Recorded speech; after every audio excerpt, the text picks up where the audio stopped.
outra questão que o senhor levantou foi a questão da violência. Uma questão que o senhor já vem abordando durante todo o seu mandato, desde o início, batendo nessa tecla da violência. Quais as suas ações com relação a isso? Bom, na verdade, uma grande preocupação. Isso aí eu venho dizendo desde o ano 2000, na primeira vez que eu saí candidato a vereador, tentando mostrar à sociedade que segurança pública não se faz só com polícia. Eu sempre disse naquele momento, naquela época, e continuo afirmando que ninguém nasceu bandido, ninguém nasceu dependente químico.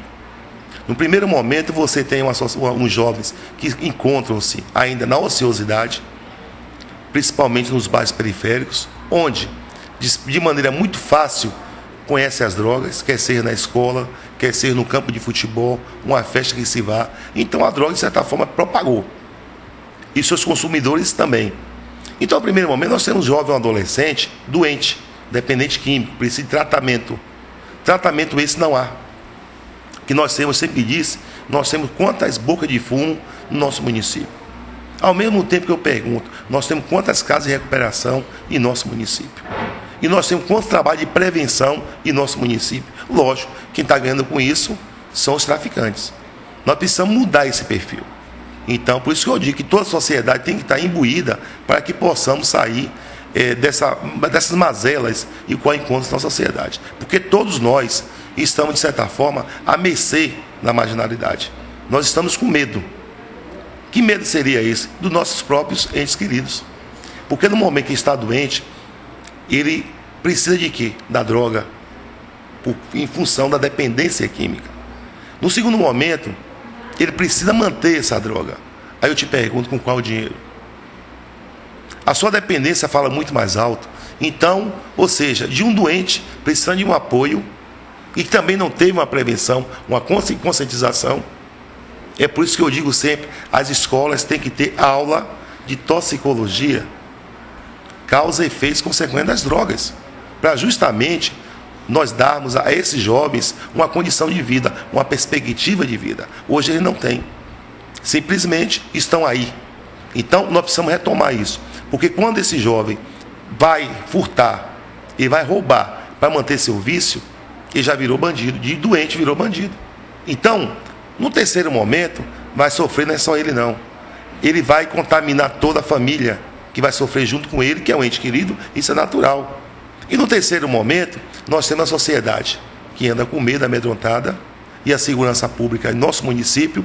Eu sempre tenho dito que Teixeira de Freitas merece o respeito por parte do governo do Estado, no que concerne às suas polícias, e também do governo federal, porque inclusive eu fiz um pedido para que Teixeira de Freitas sediasse uma superintendência da Polícia Federal, também o Ministério Público Federal e uma vara da Federal, do Juizado Federal. Até porque é o seguinte, se você analisar que Teixeira de Freitas hoje é um polo, Teixeira de Freitas, ele é a entrada para o Nordeste, está aqui nossas fronteiras abertas. O Espírito Santo está ali próximo, Rio de Janeiro, idem. O que esperarmos dessa juventude? O que nós estamos preparando para eles? Isso nós precisamos repensar. Nós temos outro problema muito grave em questão da penitenciária. Hoje, no nosso município, existe uma penitenciária regional, porque ele abrange de Porto Seguro e Eunápolis para cá, pegando Itanhém, Nova Viçosa. O que eu quero dizer com isso? Quanto essas pessoas vêm cumprir suas penas, ele vai pegar 10 anos, 15 anos de cadeia, mas eu recebi o regime da pena, que seria o semi-aberto, ele vai competir com os nossos. E quando ele não consegue, porque ele não conhece a região, que ele é obrigado a sair para trabalhar e retornar à noite. Mas nesse momento, está aumentando o número de homicídios, aumentou o número de assaltos e de roubos no nosso município. Então nós estamos sendo penalizados. Além de abrigá-los, ainda a violência cresce muito mais. Além dos nossos problemas domésticos, nós temos problema regional.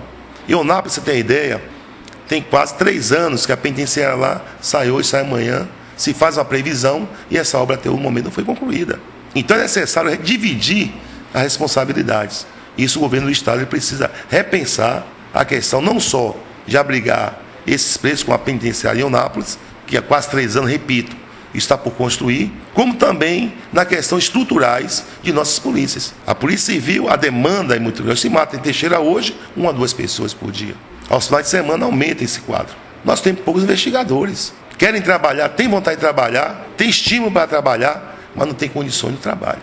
porque é sobre-humano o que esses homens fazem. Idem a Polícia Militar. A Polícia Militar tem hoje um efetivo de 1/3 do que seria necessário para dar segurança. É por isso que eu digo sempre, não posso cobrar do coordenador Dr. Marcos Vinícius, da 8ª Corpinha Teixeira de Freitas, ao mesmo tempo do Coronel Barbosa Neto. Haja visto que eles estão sem condições de trabalho. Então, é isso que eu venho batendo. Nós temos que trabalhar nos 2 ângulos, prevenção, repressão. Você não pode trabalhar só na repressão, porque é muito fácil você não avançar em ações sociais preventivas e você só reprimir.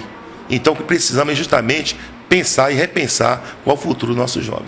Outra briga do senhor também foi a questão da implantação da Secretaria de Segurança Pública de Teixeira de Freitas. O senhor esteve em Brasília, lutou e foi implantada a Secretaria de Segurança Pública. Como estão as ações da Secretaria de Segurança Pública de Teixeira de Freitas? Eu tenho acompanhado, inclusive conversei com o novo secretário.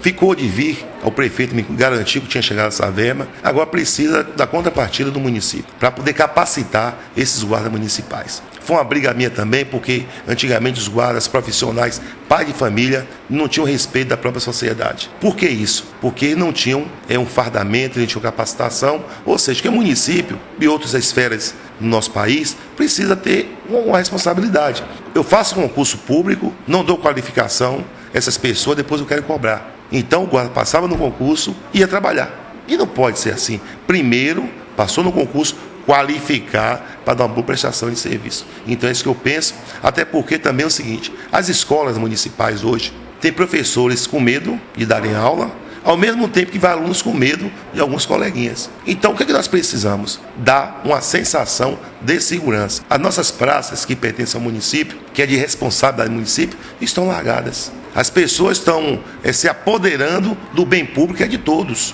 Então, nós precisamos regulamentar onde irão ficar essas pessoas. Que Teixeira de Freitas é uma cidade bonita, uma cidade progressista, mas ao mesmo tempo nós estamos pecando. Então nós temos que avançar. E a responsabilidade do Legislativo também está ajudando a administrar a cidade. Então pensando nos seus munícipes. Então a reclamação geral, se você analisar ali próximo da Embasa, no passeio da Embasa, é até bom que a imprensa e todos, que é responsabilidade de todos, tenham conhecimento que aquilo ali está virando uma Cracolândia dentro de Teixeira de Freitas. E até o momento nós precisamos que providências urgentes sejam tomadas.